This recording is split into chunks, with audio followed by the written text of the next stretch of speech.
আজ পয়লা জানুয়ারি তৃণমূল কংগ্রেসের প্রতিষ্ঠা দিবস উপলক্ষে রামপুরহাট শহরের হাটতলা ও স্টেট ব্যাংকের নিকট দলীয় কার্যালয়ে পতাকা উত্তোলনের মাধ্যমে উদযাপিত হল তৃণমূল কংগ্রেসের প্রতিষ্ঠা দিবস।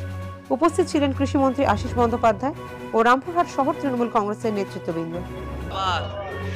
जिंदाबाद जिंदाबाद जिंदाबाद जिंदाबाद जिंदाबाद वंदे मातरम वंदे मातरम वंदे मातरम।